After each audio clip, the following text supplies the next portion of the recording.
A financial and economic crisis is rocking the world. Politicians promise action. My administration is working with Congress to address the root cause behind much of the instability in our markets. That's why my administration is committed to doing all that's necessary to address this crisis and lead us to a better day. But what kind of action is needed? Where should we turn for answers? There are lessons to be learned from history. We ignore them at our peril. The history of the Great Depression is a good place to begin. The year was 1919, and the world was beginning its recovery from the devastation of World War I. As the soldiers returned home, so did a sense of normalcy, and in the United States, a general return to economic prosperity greater than that experienced before the war. The period was not without its ups and downs. In fact, the Depression of 1920 to 1921 saw the sharpest decline in gross national product and wholesale prices in recorded history. But the American economy rebounded quickly. The Depression ended in just over a year and gave way to a period of prosperity known as the Roaring Twenties. However, the next economic downturn, the crisis of 1929, would turn out very differently. A series of disastrous economic policy decisions turned what would have been an economic downturn into what we now know as the Great Depression. Amity Shlaes, a senior fellow at the Council on Foreign Relations and author of The Forgotten Man, A New History of the Great Depression, explained how an economic crisis turned into a world-shattering catastrophe. In the 1920s, we had a stock market crash, but it didn't have to be a depression. And then when we had a depression, the depression didn't have to last till World War II, but it did.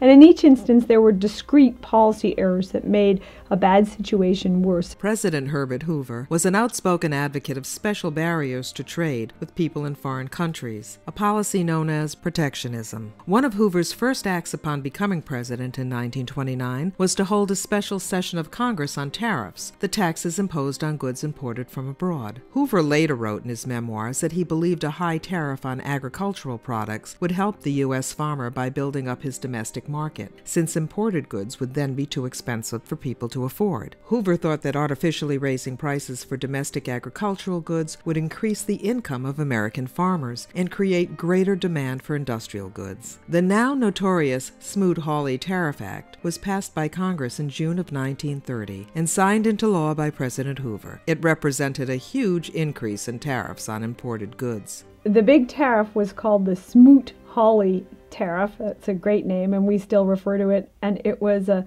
frightening tariff. It did cut trade in the U.S. by half with foreign nations. So it had a dramatic effect at a dramatic time when the stock market was also falling by more than half. So there was trouble in the U.S. economy.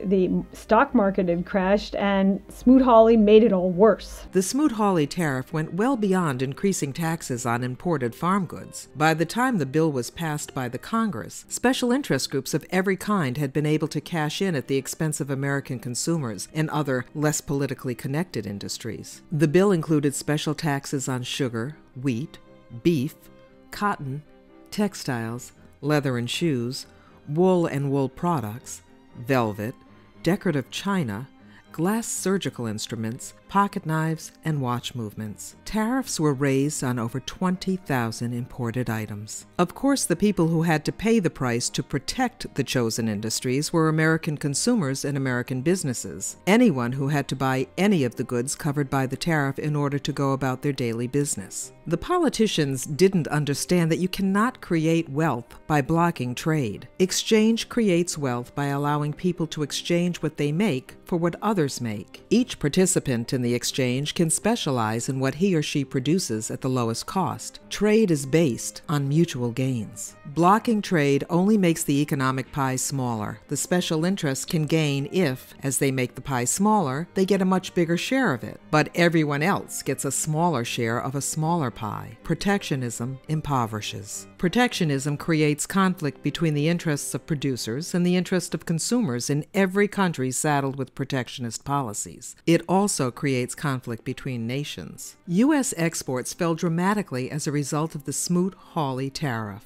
As the tariffs hit American consumers and they imported less from abroad, their suppliers were able to purchase less from Americans, and American exports collapsed. American export industries were devastated by a bill designed to protect American industries from foreign competition. In the end, the policy was a disaster for America. American exporters understood the economics that the politicians did not. The European director of General Motors, Graham Howard, sent a telegram to President Hoover warning that the passage of the Smoot-Hawley tariff would spell economic isolation for the United States and would cause the most severe depression ever experienced. History proved him right. Protectionism was a disaster for the United States economy, but it turned out to be a disaster for the world, too. Raising tariff walls creates tension and hostility among countries. When the Smoot-Hawley Tariff Act was becoming law, foreign affairs worried about the future of the world, not only the economic, but the political future, and they read all the things that were going on in the European papers and reported what the Europeans were saying. And one of the things that was quite interesting is that the Swedish paper said of the Smoot-Hawley tariff, here it is, it was the most terrible blow against the economic life of the world. A Spanish newspaper said the U.S. was trampling on fair competition and on the peaceful spirit of the world. So they saw right away, these newspapers, that the consequences of a U.S. tariff, of U.S. being cavalier even about trade, would be political, diplomatic, and would affect the future of democracy on the continent. As country after country raised tariffs and blocked international trade, the world fell into depression. Within 2 years of passage of the Smoot-Hawley tariff in the United States, the volume of international trade had collapsed by 70%. And with the collapse of trade came more unemployment, poverty, and the rise of extremism. Protectionism had contributed enormously to crashing the world economy and the terrible consequences to follow. As economist Martin Wolf of Oxford University and the Financial Times said of the experience, this collapse in trade was a huge spur to the search for autarky and Lebensraum, most of all for Germany and Japan. Was protectionism the right policy in 1930? Is it the right answer to the current financial crisis? Not according to economists who have studied the period. Professor Jagdish Bhagwati of Columbia University is a renowned expert on the issue. Today, after the twin crisis, financial crisis and the macroeconomic crisis, many people think that somehow that has created a justification for protectionism. But protectionism relates to goods trade, to services trade. It relates to trade issues.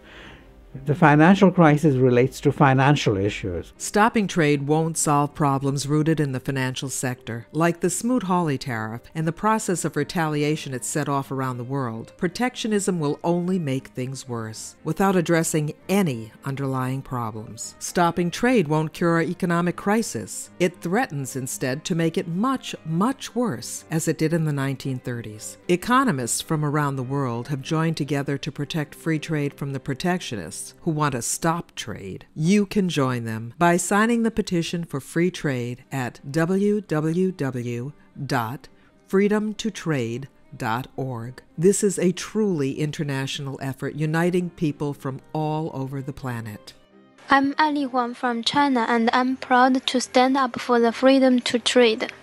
I am Gabriel Araújo from Brazil, and I'm proud to stand up for the freedom to trade. I'm William Arnold from the United States, and I'm proud to stand up for the freedom to trade. I'm Nadine Abdallah from Lebanon, and I'm proud to stand up for the freedom to trade. My name is Emmanuel Martin from France, and I'm proud to stand up for the freedom to trade. I am June Arunga from Kenya, and I'm proud to stand up for the freedom to trade. I don't want to return to the failed policies that crashed the world economy in the 1930s. Please join me and people from all over the world in our campaign to say no to protectionism.